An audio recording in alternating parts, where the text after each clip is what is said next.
నా పేరు ఏమినేని రాంబాబు అండి. మాది రాజబోలు గ్రామం, చెరుకుపల్లి మండలం, బాపట్ల జిల్లా. నేను గత 20 సంవత్సరాల నుంచి వ్యవసాయం చేస్తున్నాను. నాకు 10 ఎకరాల వ్యవసాయం ఉంది. దానిలో ప్యాడీ నారు పోసి నాట్లు వేసాము. వేసిన తర్వాత మన సాగర్ గారు సలహా మేరకు ఒక 5 ఎకరాలకి ఏరీస్ న్యూట్రిషన్ బ్యాగ్ వాడాను. మా 10 ఎకరాల చేను మొత్తం ఒకేసారి నాటాను. నాటిన తర్వాత 5 ఎకరాలకు వాడిన చేను 2 చేలు కూడా మన ఫ్లడ్ వాతావరణ పరిస్థితులకి మునకబండి చివరి కొసబండి తోటి మునిగిపోయినవి. మునిగిన తర్వాత ఏమైందంటే, మనము న్యూట్రిషన్ బ్యాగ్ వాడిన చేలో పిలకలు కానీ హెల్దీ కానీ వాడిన చేనుకి కానీ చాలా వ్యత్యాసం కనపడింది.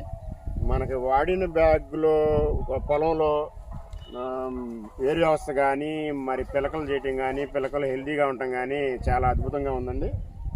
ఈ వాడన దాంట్లో మాత్రం ఏరు వ్యవస్థ తక్కువగా ఉంది, పిలకలు తక్కువగా ఉన్నాయి, హెల్దీ అనేది ఆరోగ్యం కూడా తక్కువ ఉంది. నేనైతే మామూలుగా 10 సంవత్సరం ఏరీస్ కంపెనీ న్యూట్రియంట్స్ వాడతాను, కానీ ఏరీస్ కిట్లు ఎప్పుడు వాడలేదు. ఈ సంవత్సరం సార్ గారి సలహా మేరకు వాడినందుకు అద్భుతమైన ఫలితాలను ఇచ్చింది. నేను చెప్పేది ఏంటంటే, ప్రతి ఒక్కరు కూడా ప్యాడీకి న్యూట్రిషన్ బాగా వాడుకోవచ్చు అని చెప్పి చెప్పడం జరుగుతుంది.